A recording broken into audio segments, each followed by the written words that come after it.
Hello everybody, it's the Historical Gamer once again, and today we are going to be taking a look at Gary Grigsby's Bombing the Reich. It's actually Eagle Day Bombing the Reich. It's 2 games in 1. It is like a decade-old game, so it's pretty old. It's clunkier than War in the Pacific, and that's a great intro to this because it is a one-of-a-kind, I hope, gem. In Bombing the Reich, it's sort of the newer version of an old Talonsoft game that Grigsby made called 12 O'Clock High, which focuses on the combined bomber offensive against, I guess technically the Axis powers, because Italy's involved as well, in World War II. Now, it starts there's a couple of different campaigns you can choose from in the game. Today, we are going to be starting a new series, which we will do once a week, and the first sort of turn in the series, or the first turn in the campaign, in the long campaign, takes place on August 17th of 1943. So obviously the 8th Air Force has already been conducting operations in Europe for about a year by this point, but mostly on a smaller scale. Typically raids in that first year were 60, 70 bombers. You know, you weren't looking at large multi-hundred, bomber strikes. Nothing war-winning, about it. But the 17th of August is kind of when the I don't know if it's true that it's when the character of the war fully changed, but it's when it was kind of, the U.S. made their first real big effort to have an impact on the war. It was the double strike, the raids on Schweinfurt and Regensburg, the ball bearings plants at Schweinfurt, the aircraft manufacturing at Regensburg. And it was sort of one of those famous historical disasters where over 60 bombers were either shot down or completely destroyed. I think you had like another 50 bombers that were badly damaged. And so like 100, either destroyed or badly damaged bombers out of a total force of a little bit over, like, I think 350, 360. So you were talking at like better, what was it? I can't even do math on that. Just shy of 20% fatalities, probably close to around 15% in terms of the bombers destroyed. And then, add another 10 to 15% in terms of badly damaged. It was definitely a raid that the Allies could not sustain. And so that's the day that the campaign in this game starts. We have already plotted our missions. So this is a game where you have total control of the Allied air forces. Although you are sometimes given directives where you have to do things to support operations like Overlord. Not terribly relevant yet. Obviously, we're still almost a year away from Overlord. But yeah, this is the first turn. So we are going to, let's take a look. I've plotted my raids so that we're ready for the actual turn to replay. But let's just go ahead and take a look at the missions. The first mission I plotted is the strike at Regensburg. We can take a look here. Let's go ahead and hit modify for this raid. So this is fairly closely plotted to the historical raid. So Regensburg has a very large aircraft manufacturing facility to the southeast of the city. I didn't see any other targets. If I zoom in here, I didn't see any other targets that were aircraft manufacturing. There's some oil plants, oil manufacturing. I think this is actually an avionics facility. So there is another aircraft facility here. It's an avionics factory, capacity 8, which means it's very large. You've got some oil storage, some oil refineries, and then you've got the aircraft factory itself. So an aircraft factory of size 8, which is large, an avionics factory of 8, which is large. And you can see here we plotted our raid a little bit different than the actual Regensburg strike. So historically, the Regensburg strike had a more direct route through sort of the Ruhr area.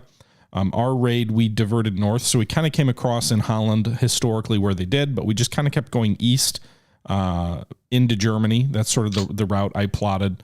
And then we swing south past Schweinfurt, and then past Regensburg, and then we head directly south. So we avoid some of the flak and other potential defenses sort of in the city over here. And then it follows the historical route of the exit leg. We fly over the Alps, fly through North Italy, and then we land at Bonn, Algeria. Now, we have as closely as possible mirrored our raid to the historical raid. It's a bit bigger than the historical raid. We have 219 B-17s. I believe there were 140 In this particular raid, we have 96 Thunderbolts providing some escort, at least through the early stages of the raid. If we actually go ahead and we take a look at the bomber list here, we are leading the strike with a 96 bomb group flying B-17Fs. There are 32 of them. And then we have the other historical bomb groups in the Regensburg strike. We've got the Bloody 100th, which is the topic of Masters of the Air. We've got the 390th, the 95th, the 385th, 94th, and 388th. All of these bomb groups were historically on the Regensburg strike. The difference is we have more ready aircraft participating. Most of these groups sent around 20 aircraft. We have around 30 for every one of these. There's no real way to modify. Like, I don't think there's a way to say only send 20 of your bombers. And so if your bomb groups are in good shape, you can end up with slightly larger raids. In this case, because the campaign just started, I'm assuming there's not a lot of aircraft down for maintenance or other things like that. And so we are sending 70 more bombers than historically was the case. We also have the 56 fighter group and the 353rd, which provided cover for the bombers on their ingress. The first fighter group that's going to join is going to link up just at the edge of the coast. It is the 353rd. They will provide coverage to just a little bit east of Munster. And then the 56 fighter group will have a delayed start. They delayed their takeoff to 45 minutes, and they will join up at just east of Munster and then carry that just sort of to around the Bielefeld area. Not a very long coverage route, but again, trying to give them coverage as far into Germany as possible with our P-47s. Now, the way that this works for fighter coverage in this game is you actually want to delay your takeoff or your link up with the bombers with the fighters normally, because if you think about it, a fighter flies at a much faster speed than a B-17 does. And so if you take off at the same time, the fighter can't fly as slow as the B-17 formations, not efficiently. And so what they end up doing is they kind of weave through the top of the formations at much greater speed. So they'll fly past the bombers, circle around, come back, fly past the bombers, circle around, come back. And so as a result, you burn a lot more fuel as a fighter trying to stay with much slower bombers. By delaying your fighter aircraft takeoff time beyond what the bombers are, you can fly your normal speed, all this leg here, catch up to the bombers, link up to them here, and then you've saved all that sort of fuel that you would have consumed flying slowly here so that you can get closer to your ideal maximum range. You're still burning a lot more fuel while you're with the bombers, but it saves you some fuel that way. And especially in the case of the 56 fighter group, they're flying their full speed from the English coast all the way to Munster. They're only doing the weave and stuff from Munster to Bielefeld, and so it allows them to cover a bit more distance into Germany. There is no coverage on the return leg. I don't have fighters that can link up over Italy, so we will see how this plays out. I'm a little nervous about this. I've done the strike a couple of times in this game, and it's always been very bloody, as it should be. I've never tried the shuttle route, and the shuttle route kind of caught the Germans by surprise historically. The Germans didn't expect them to fly south, and so they weren't sitting here to engage, and they shifted to the Schweinfurt raid, which started late and so that's where their focus shifted, and then the flight through Italy and whatnot was largely unopposed. So they suffered a great deal on the way in. The German fighters actually pulled back just before the bombers dropped their bombs over Regensburg because the Germans were low on ammo and fuel, so they pulled back to rearm thinking they'd intercept them on the way out. And again, then the Americans threw a curveball by not really having a way out, at least for those fighters, those bombers initially. So this is the first raid of the day. We also have a second raid. Well, actually, technically, two raids. I've split the Schweinfurt strike into two raids. I'm not sure if that's historical or not, but anyway, this follows the more historical route. Again, just crossing over near Holland, or is that? It might be Belgium, but I can't. There's no borders here. But in any event, crossing over here near Dordrecht, then moving to the east past Aachen. Historically, the raid flew between Koblenz and Cologne. It passed through the Ruhr Valley there. So that is what we will do, moving east, trying to avoid the urban centers because there's usually flak around there, and then coming in on the ball bearings work, the Kugelfischer work, ball bearings factory here at Schweinfurt. Ball bearings, the little metal balls that are in like every single moving machinery part. Very important to a war economy. Schweinfurt produced a disproportionately large percentage of the German ball bearings at this time, And so the Americans thought maybe we can bring the German war industry to a halt if we can destroy these factories because they'll do so much damage. Didn't quite work out that way, but you can see we'll come in here, we'll hit Schweinfurt, and then we will pull out west with a little bit more bobbing and weaving on the way out. So we do go back to England for this strike.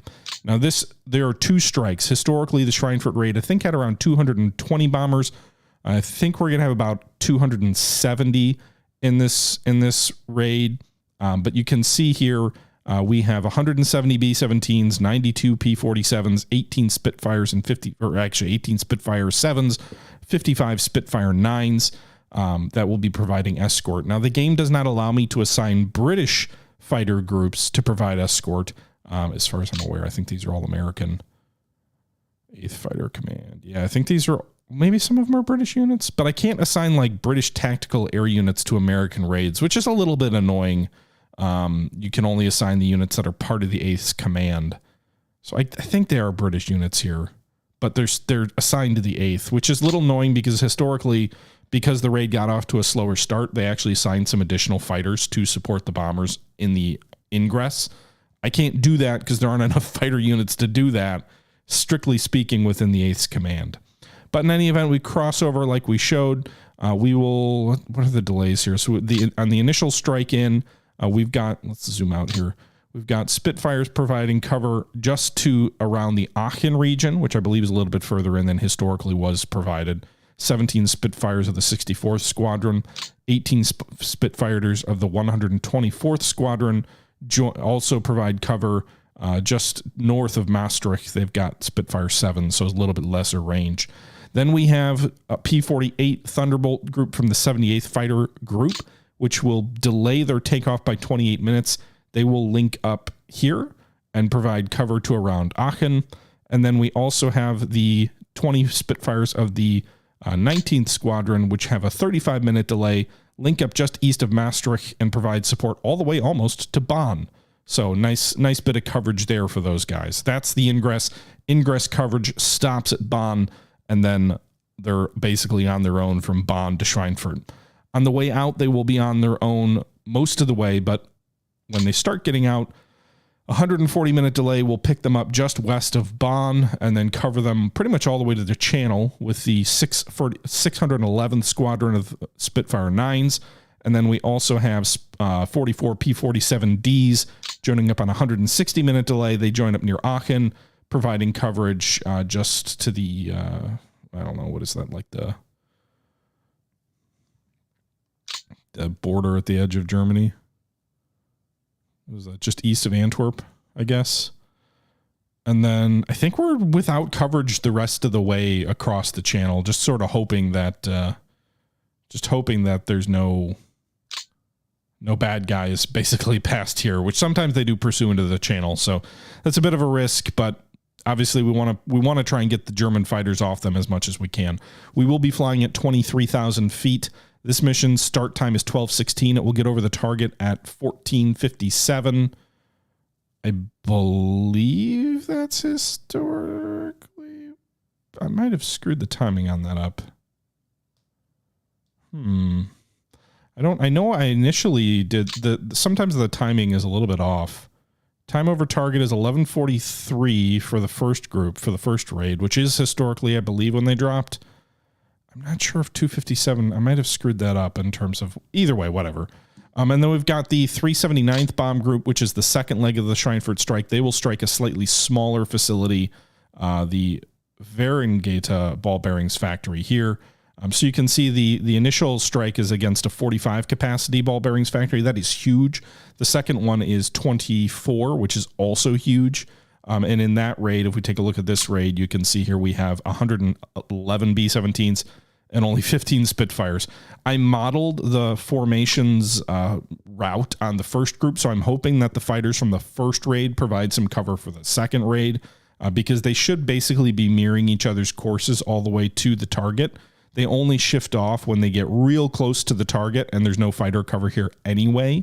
And then on the way out, we do have some Spitfire 9s that join up with them and cover them to the coast. So basically from Hassel to the coast. Just a handful of Spitfires, but hopefully enough to sort of salvage the bombers a little bit. So that's the situation with the B-17s. The Schweinfurt raid, again, I split it into 2 raids because there's no way to I think technically they actually bombed all 5 factories in and around Schweinfurt. I focused on the 2 largest because there's no real way you can't have a raid have multiple primary targets. I believe that's what the follow command is supposed to do. So anyway, we've got about 50 more bombers here in this raid than historically was the case. So we've got over 100 more bombers hitting Schweinfurt and Regensburg than historically was the case. Our fighter coverage also should go deeper into Germany than historically was the case, but otherwise pretty historical. One other big thing that happened on the 17th was there was a raid on Peenemünde, however you pronounce that, which is where the German V-weapon research was occurring here, all the way out to the east. The RAF actually launched a raid not just on the city, but also on the factory as well, which I thought was kind of rare. I don't think they did too many factory raids. I could be wrong on that, but it is a factory raid at night. So we have 105 Sterling 3s, 128 Halifax 2s, and 16 Lancasters making a strike on the Peenemünde city area. So that's an urban strike, coming in at 8,000 feet because that's historically where they came in. Sounds like suicide, but yeah.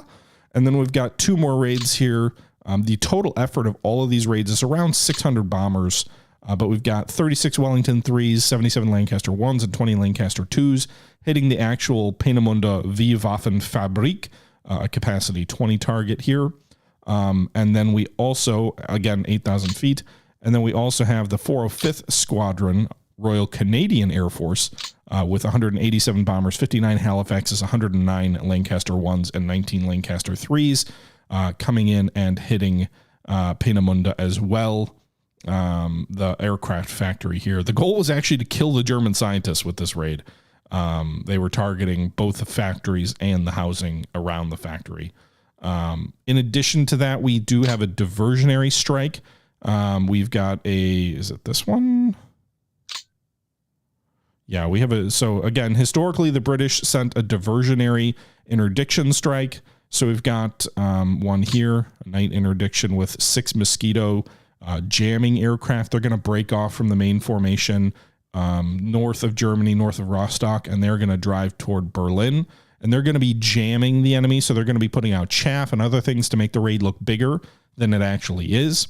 And as a result, hopefully what that does is that convinces the Germans to divert their night fighters toward these jamming aircraft and keeps the bombers going toward Peenemünde largely unharmed. Peenemünde is beyond the range of our fighter escorts, so we can't actually send night fighters to support them. Historically, this worked for the first 2 waves, so we are doing this raid in 3 waves here.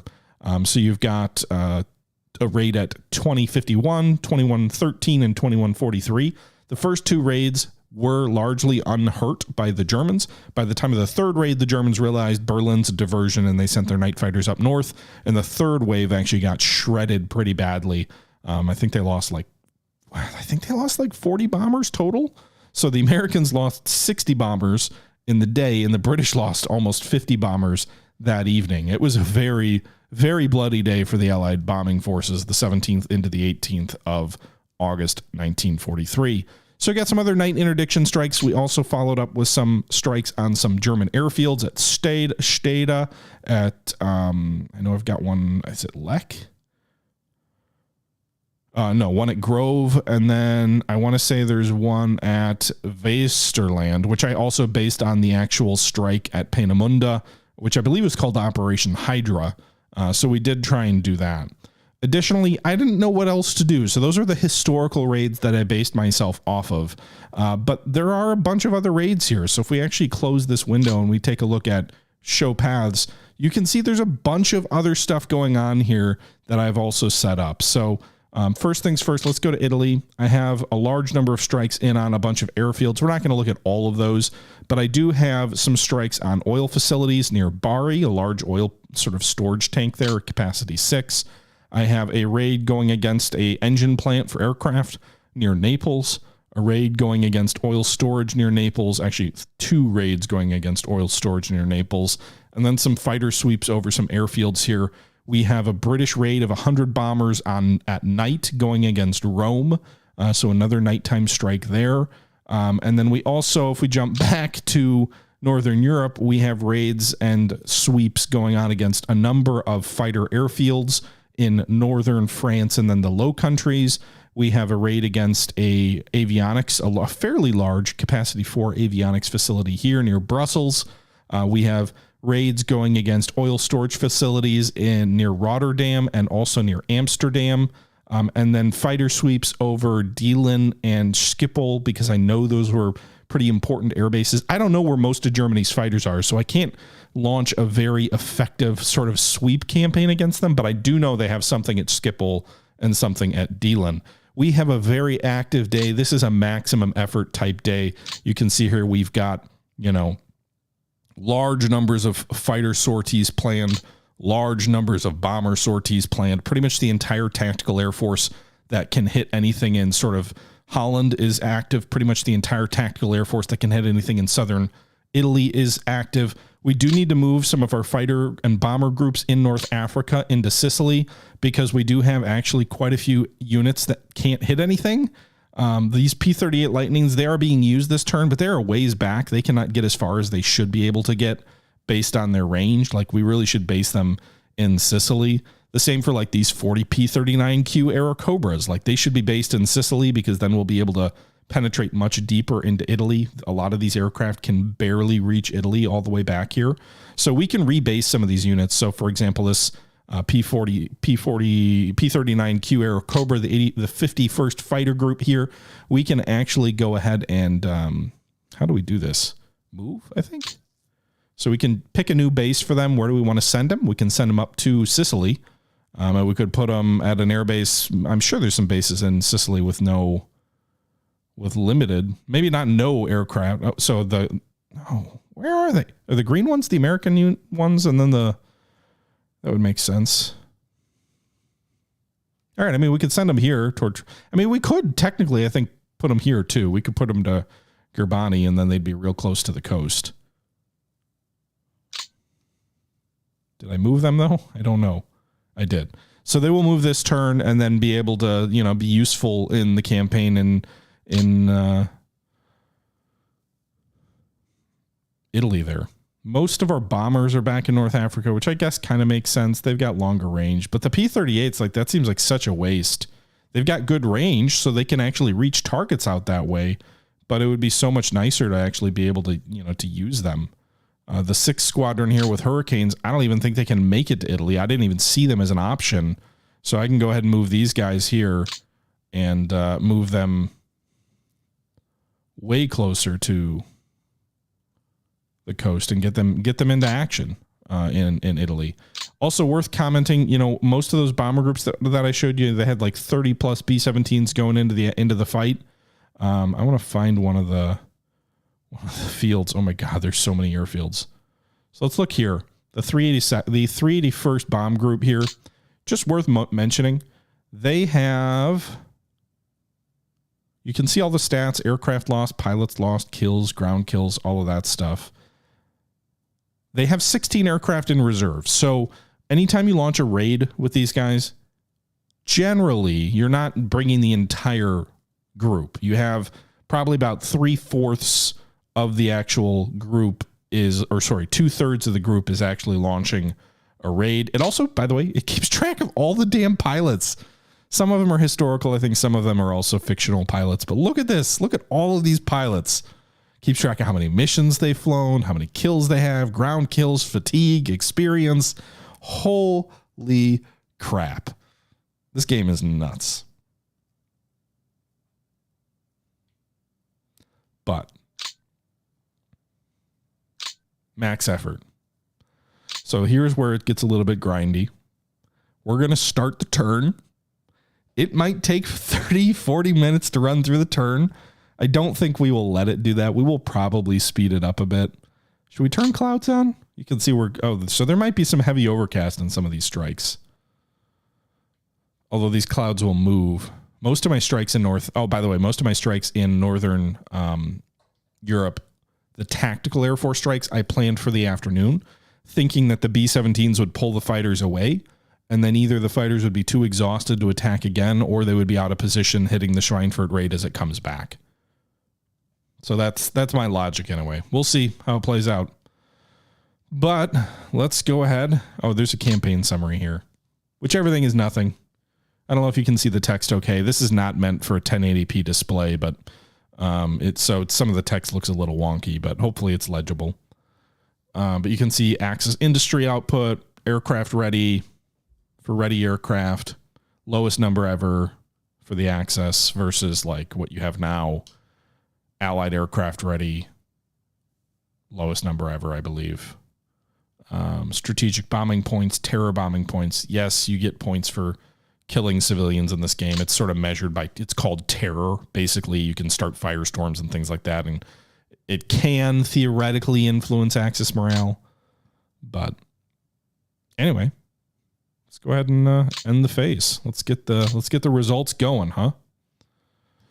So you can see time interval 1, message level 2. These change sort of how quickly things move. 2 is not recommended during combat. Message level 2, how many messages you get. Time stops when you get messages. That's what really slows things down. But let's go ahead and let's start.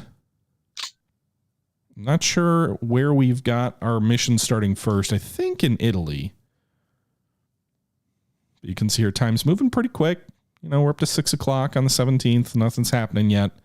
First raids start kicking off, I believe, around 7. You'll start seeing little specks down here on the mini-map to indicate where you've got aircraft airborne once things start. Yep. So if we go down here, you can see we've got some fighter groups moving.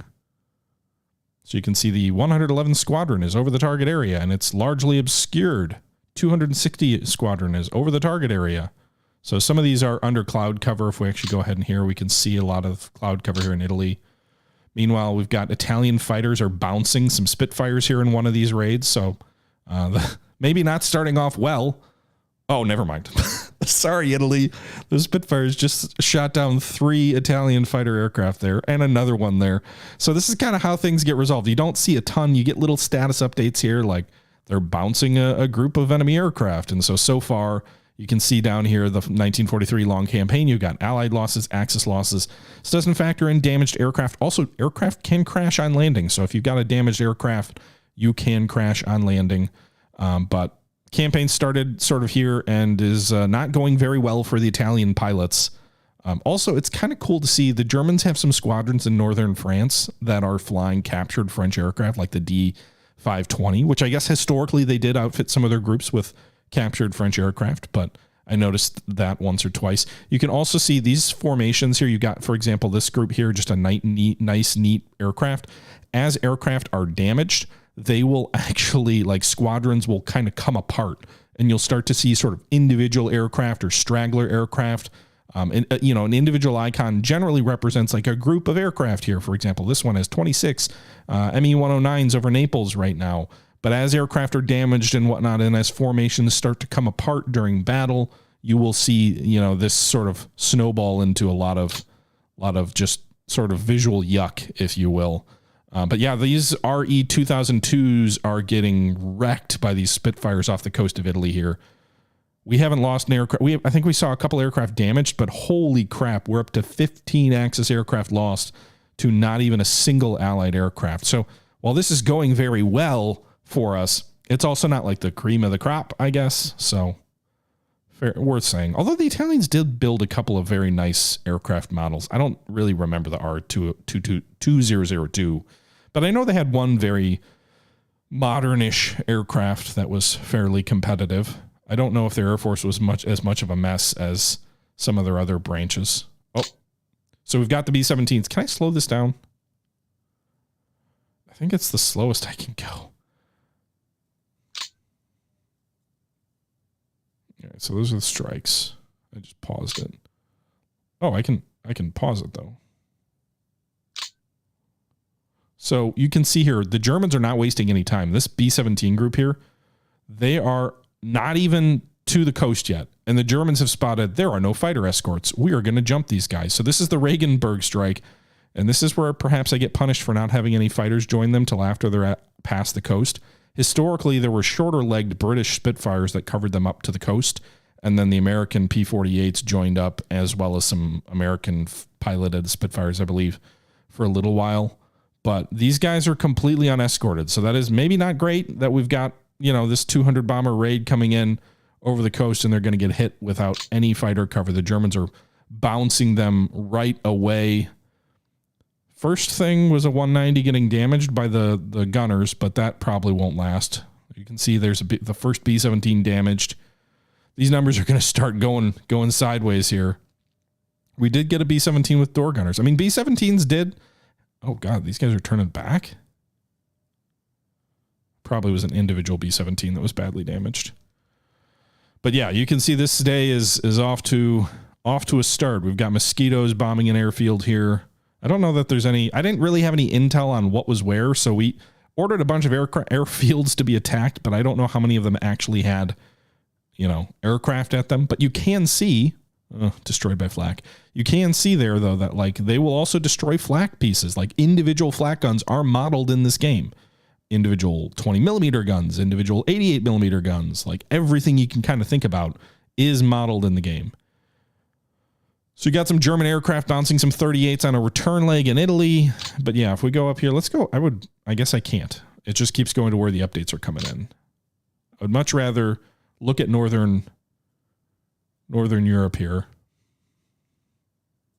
All right, so some P-38s are bouncing some Me-109s there. Nice, got one. Meanwhile, our P-47s have linked up with the bombers. They've gotten in close now, so they are coming to the rescue of these bombers who have been attacked initially there, and you can see them diving in on some 109s. But yeah, it seems like most of the early action is in the med here. So maybe some of these German fighters are going to get pulled back to try and deal with the fighters. Now, the fact that the fighters are engaging, 2 109s destroyed by those P-47s, hell yeah. The fact that the P-47s are engaging in a dogfight in Holland probably means they're going to have to turn back sooner, because when you are engaged in combat, you do consume fuel more quickly. So something to consider there, but we are bombing the petrol facilities there with some Boston 3s. I don't remember which one the Boston was in terms of like what model aircraft it was or not. I can't rightly recall. RE-2005s diving in on some Spitfires. That's a newer model of Italian aircraft there. Looks like they got one Spitfire, but they lost one aircraft in return. And then a Mosquito was bounced by a 109? That doesn't seem right. Those wooden planes were the best aircraft in the war. Maybe. Boston might have been an A-20. I know I remember the Boston being a name that the British gave to an American aircraft that they were equipped with. But I couldn't remember which one. A-20 sounds right. A-20, A-26, something like that.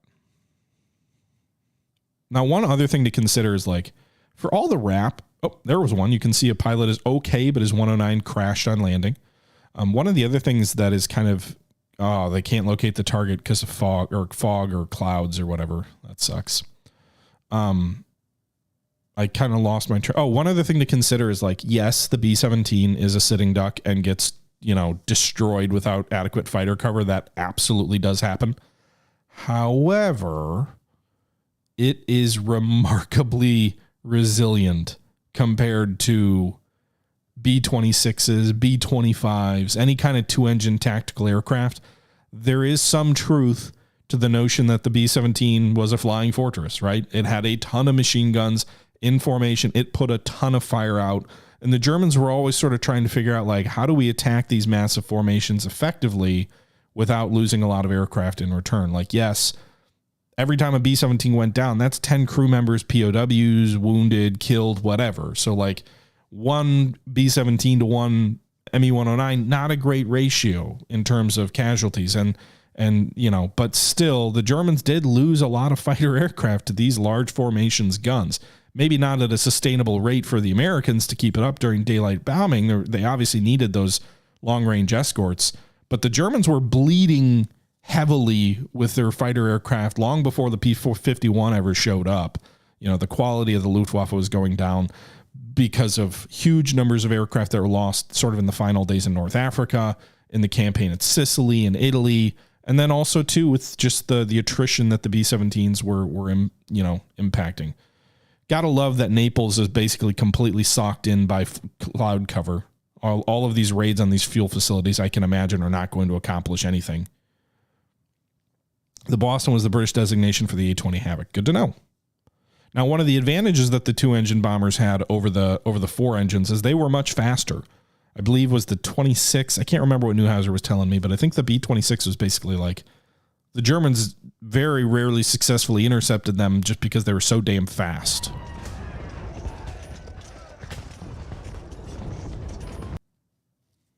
Not that they could outrun them per se, but it gets a lot harder mathematically to engage a very fast 2-engine bomber. All right, so the B-17s are now north of the Ruhr, and they are being engaged by German fighter aircraft.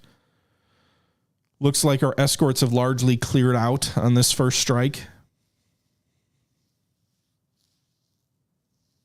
The lack of veteran pilots in large part was their own fault. You know, in 43, they pulled out. Like, earlier in the war, they weren't quite as bad as the Japanese were about, like, never resting their pilots and having anyone who knew anything back home to train. But it got that way.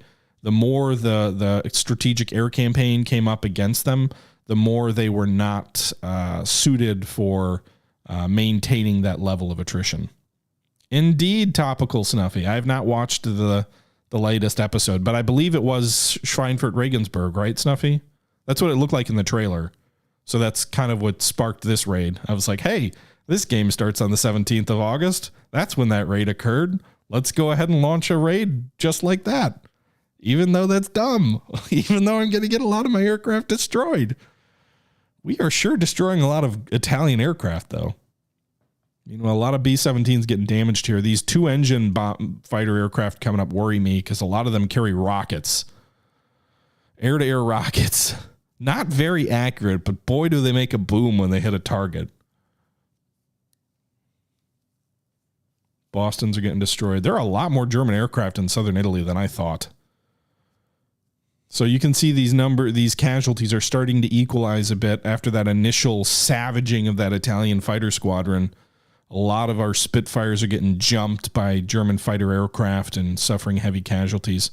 We just got a 109 crashing on landing. That's not bad. I didn't really provide a lot of top cover for some of these raids, so the Germans are probably coming in at advantageous altitudes and diving on them. There's the WGR-210s, I believe, are rockets. So you can see they fired 3 and just hit 1 and just destroyed a B-17 there with an air-to-air rocket. Thank you for the follow, Golden Eye. So we'll see how these raids continue. 4 B-17s damaged on that intercept. Those are BF-110s, so twin engine boys. So we are nowhere near Regensburg. I'm also a little bit nervous that the route into North Africa will not be as successful as historically was the case. It does look like the German fighters have largely landed to the west of the bombing formations. I'm assuming that a lot of them are rearming and refueling. Like they can't come at me forever, right? Right? Whoa, 3 BF-110s destroyed. I talked about doing a series on this game for a long time with Hauser, where it's like, well, we could do like an educational thing, like something like what Ops Room or other people do, like mix education in with a game, and that could be fun. And it also sounds like a lot of work. But I believe the tactic for the twin engine bombers typically was not to come in close because they were a much easier target, being much larger. But they could fire those rockets at kind of largely standoff ranges at the bombers into the formations. But you can see Axis losses over 40. Our aircraft losses are over 30. I've lost a lot of Spitfires. That's kind of the surprising thing, is a lot of Spitfires over Italy have been going down.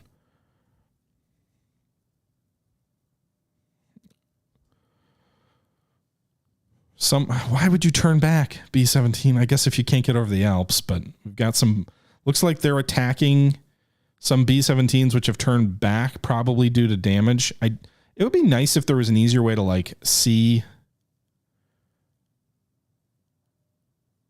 All right, those Spitfires were on the offensive, but they got damaged. So it looks like those retreating B-17s, I think, were all destroyed.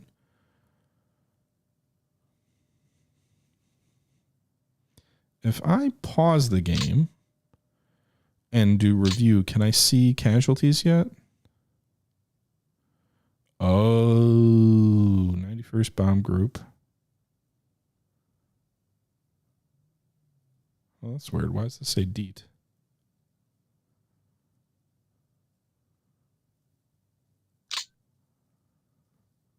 Does it not tell me casualties yet? It would be cool if I could see casualties in mid fight, but I don't think I can for these guys. I can hover over the individual formations. So you can see like some of these. So this, it looks like the 388th has lost 2. The 85th probably has lost 3. The 100th has lost 1. 95th 3. 94th 1. 96. I don't think, maybe they've lost 6. I'm not entirely sure if those are, because not every group had the full complement of 32 bombers, so some of them were a little bit under strength. But you can see there are damaged bombers that are detached. It does say there's still some P-47s in and around here, interestingly enough. I got to think they've probably mostly turned back, but actually I think we had some fighter cover to Byfield. Although I'm assuming a lot of that's been used up through combat. But they do seem to be focusing on the groups that have withdrawn, which makes total sense.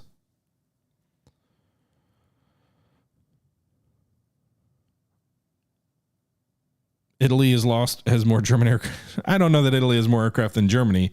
I think these formations are a lot larger than maybe the ones in Italy, but you can see a lot of Me-109s have there's a lot of aircraft flying around here. A lot of these are in smaller groups too. The ones over the B-17s are in larger groups. But these formations are having a steady attrition of bombers breaking off and trying to head home. With that being said, guys, this is like 20 minutes of you just watching numbers pop up on the screen. So I'm going to go ahead and actually fast forward to the end of the turn where we can look at the results. We had a surprising situation with the Schweinfurt raid, but let's go ahead and jump ahead here and at least toward the end of the turn. B-17s are from the Regensburg raid. Oh, here they are. They're still being pursued east of Sardis. Oh my God. So remember, most of these groups had between 29 and 30 aircraft. So the 94th has lost almost half its strength. The 96th, 95th, 100th, all and 388th have lost a little bit less than a third. And the 385th has lost a third of its strength. I'm assuming all the aircraft back there are dead. They're still being pursued by a handful of, looks like 8 MC-2000s. Looks like 16 109s were just scrambled off Sardinia to go jump these guys. And then we've got another 14 MC-202s coming in as well. So the Regensburg strike did not fare well. Fared worse than history, I think. We'll have to see the numbers here soon. However, I suppose if there's a silver lining, and it does look like the Germans are scrambling aircraft to hit the Schweinfurt strike, but I am assuming that attack against the Regensburg bombers went on so long, and maybe some of these tactical strikes also threw the Germans off, because the Schweinfurt strike, I don't think the 305th lost that many aircraft. They've got 24, but these guys look largely undamaged. Maybe they were a smaller strike, but like this group doesn't look like it's lost any planes. So these guys have come in to the ball bearings facilities largely unscathed.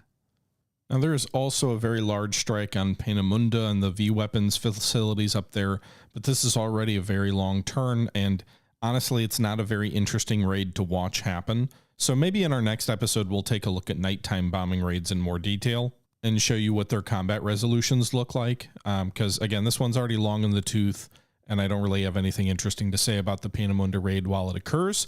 So let's go ahead and jump ahead to the end of the turn and see what the post-battle results show. Oh, I didn't consider the fact that because of the rebasing, I think all those bomb groups are now detachments. Huh. All right, let's list targets. No, that's not what I want to do. Let's after action report. Okay, so the first raid on Schweinfurt, or Regensburg, sorry, down here. I like that it only shows you the stuff that was actually bombed. So someone must have bombed this, but the aircraft plant at Regensburg suffered 39% damage. That's a reasonable amount of damage. That's a modest amount of damage. However, historically, You may recall, on this day, the Americans sent about 360 aircraft up, and they lost 60. We sent 219 aircraft toward Regensburg. We lost 58 bombers just on the Regensburg strike.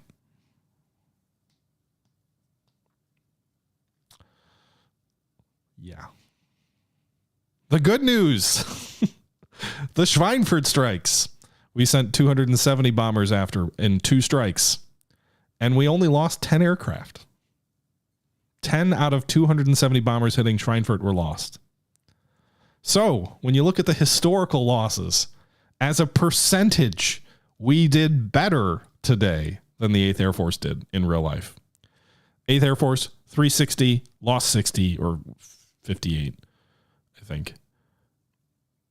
We sent 370, 480, and we lost 68. So that's a better percentage. If you don't, but the squadrons that were involved in the Regensburg lost way worse than they did historically. It's the Schweinfurt strike got off easy. Eat your heart out, LeMay.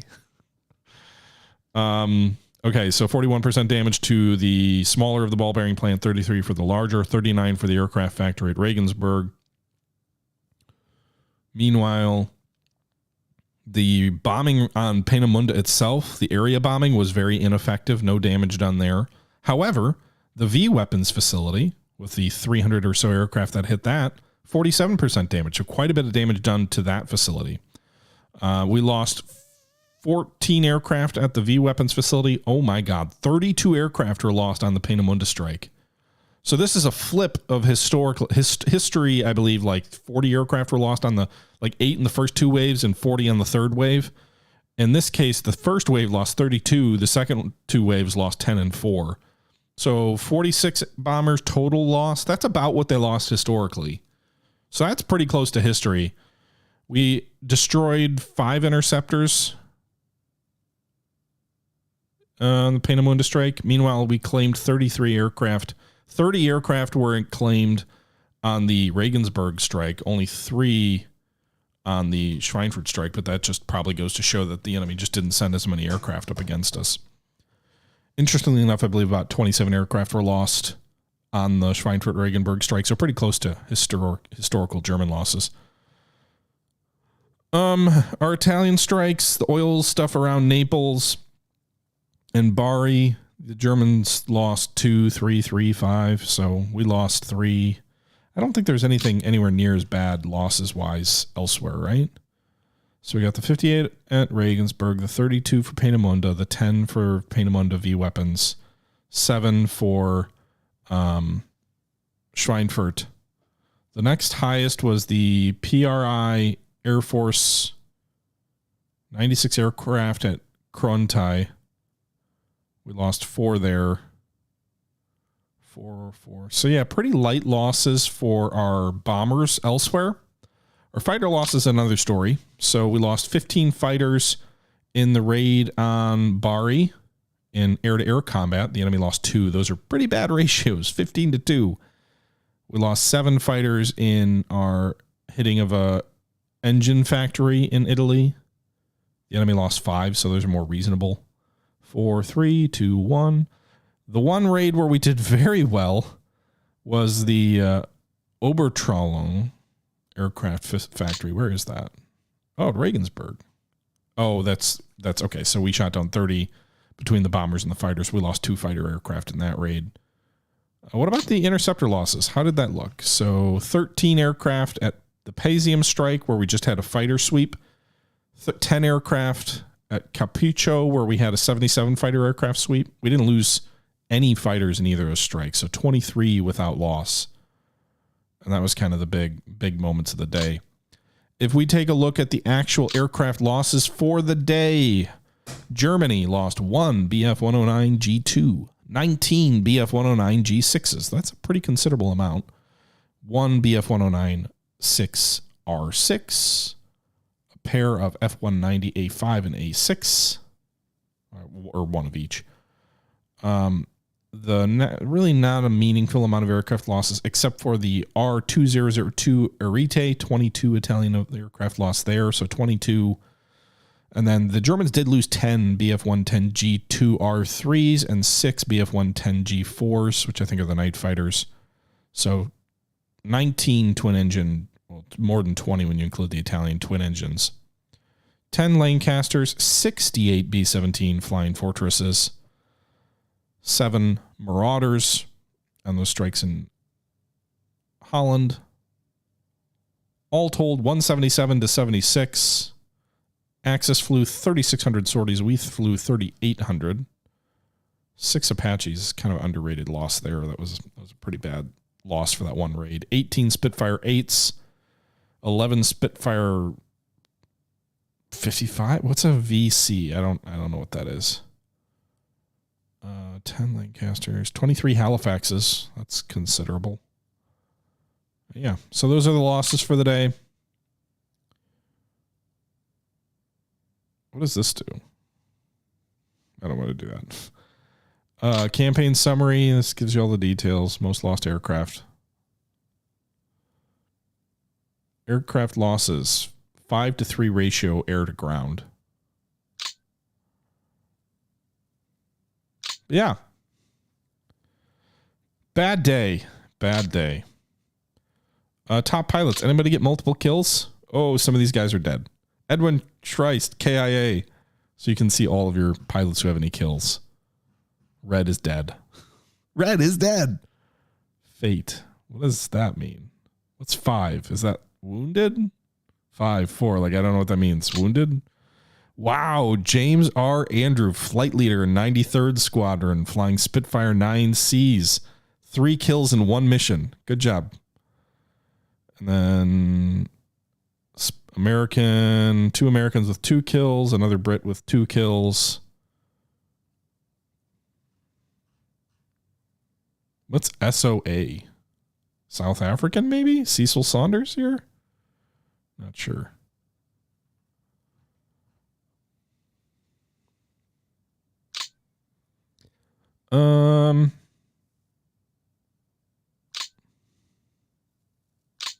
Lots of B-17s lost. Too bad. We did produce, or I guess arrived, 42 more B-17Fs were produced today, or have been produced since the start of the game. The pool has 300, so we have 230 more. Or no, that's after, I assume the replacements are taken out of the pool, maybe? Not sure. But we've got a lot of aircraft in our reserves, so we can take those losses, frankly. 300 B-17Fs, 137 B-26 Marauders, 129 Baltimores, 72 P-47 Thunderbolts. We only lost 2 P-47 Thunderbolts. Mustang 1s, some of those were in action today as well.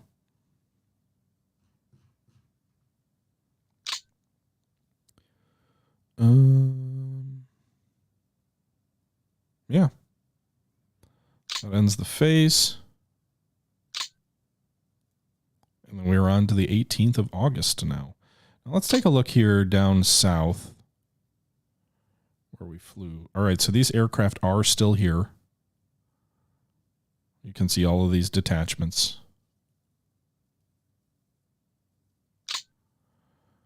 So we have 5 aircraft ready, 7 are in maintenance.